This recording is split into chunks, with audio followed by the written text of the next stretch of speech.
There is somebody who asked me this question, and I would want to answer it in this video. That what makes us believe in people that other people have kind of written off in the society?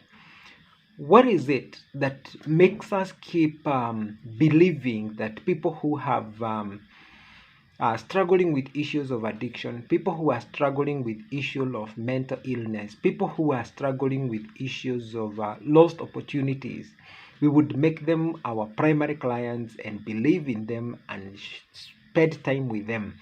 And I told this person that we do not light off.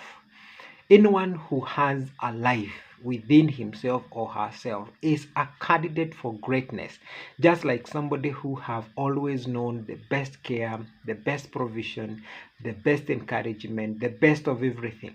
The same person who is out there and struggling, going through challenges that he cannot be able to pull himself through them, becomes a candidate actually who knows that unless there is help that comes from outside of me, I might not be in a position to help myself. And that person's become a very, very, very good candidate to impact with the knowledge, with the understanding, with the grace, with the faith that we have, that every human life matters. And this is what makes me, as the director, Prudent Camp Counseling and Rehabilitation Center, believe in those people who other people feel is like just leave them alone, let them live their lives as they wish, let them go down the drain because they have messed it up.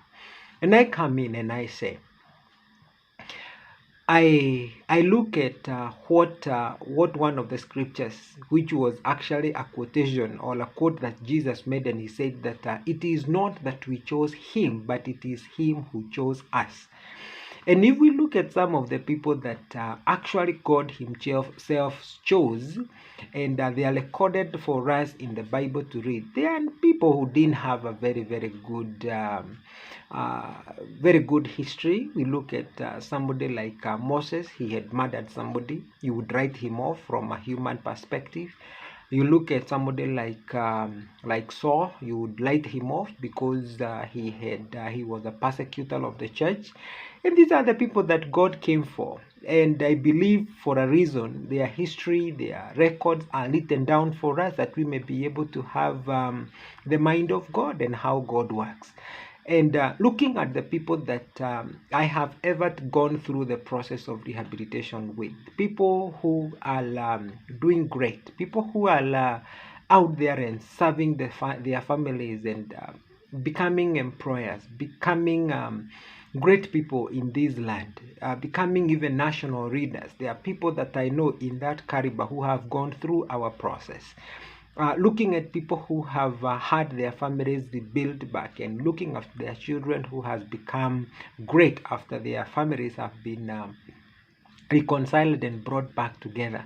If we all gave up on these people, who would have lived to tell the testimony of how they pulled through the difficult times? And if anything, the challenges that people go through, they go through them because it's like even in the future, when we write about the history of how such people overcame things, because many people who we read about their history, it is not people who didn't have any problem or any challenge in their lives. The people that are written in the history and the people who inspire others are people who overcame the extraordinary challenges and crises. We read about people who were paralyzed during Jesus' time, and we are given even their names.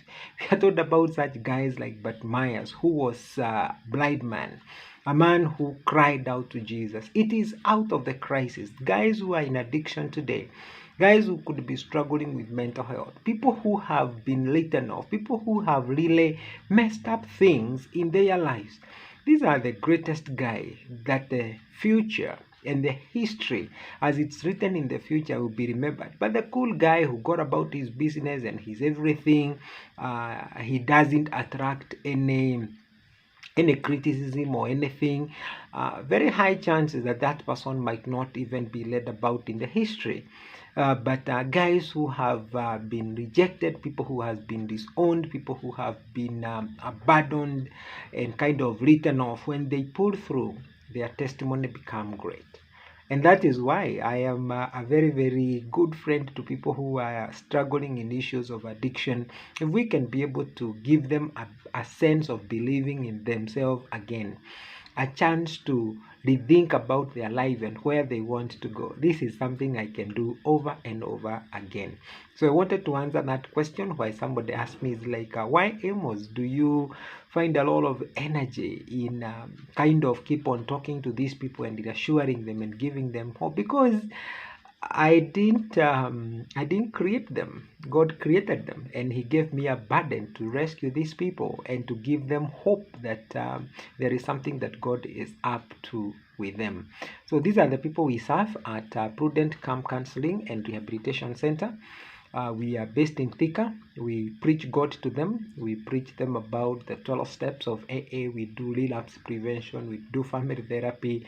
We do personal therapy. We do psychoeducation, everything else. But we also make sure that we direct them to their Maker, because He's the only one who can restore them. Thank you. You can reach out to us on 0700 345 403 and ask more about our counseling and rehabilitation services. God bless you, and I look out to have you call us and find how we can be able to be of assistance to maybe yourself or your loved one.